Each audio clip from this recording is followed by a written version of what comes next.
জানতে চেয়েছেন শনিবার ও বুধবারে নখ চুল কাটা কি নাজায়েজ? না, কোনো দিন এমন নাই যে দিনের চুল কাটা বা নখ কাটা নাজায়েজ, কোন হাদিসে কোথাও নিষেধ করা হয়নি। এস এম রাফি জানতে চেয়েছেন শার্টের হাতা ভাঁজ করে নামাজ পড়লে নামাজ হবে কি না? নামাজ হয়ে যাবে, কিন্তু অনুচিত। হাদিসে নবী সাল্লাল্লাহু আলাইহি ওয়াসাল্লাম নিষেধ করেছেন পোশাক ভাঁজ করে যেন নামাজ পড়া না হয়, এটা মাকরুহ হবে। এরপরে নিউটন সীমান্ত আপনি জানতে চেয়েছেন কোনো অমুসলিম মারা গেলে কি ইন্না লিল্লাহি ওয়া ইন্না ইলাইহি রাজিউন পড়া যাবে? উত্তর হলে পড়া যাবে, কোনো অসুবিধা নেই। ইন্না লিল্লাহি ওয়া ইন্না ইলাইহি রাজিউন এর অর্থ হলো যে আমরা নিশ্চয়ই সবাই আল্লাহর এবং আল্লাহর কাছে আমাদের ফিরে যেতে হবে। অমুসলিমের ক্ষেত্রেও একই কথা প্রযোজ্য, কোনো অসুবিধা নেই।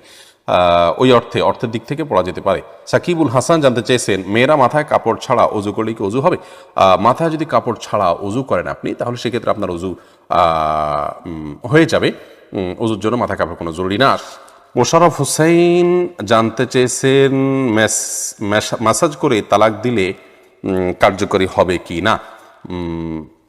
জি, আপনি যদি বার্তা পাঠান, SMS পাঠান এবং তাতে যদি তালাকের কথা উল্লেখ থাকে, তাতেও তালাক হয়ে যাবে।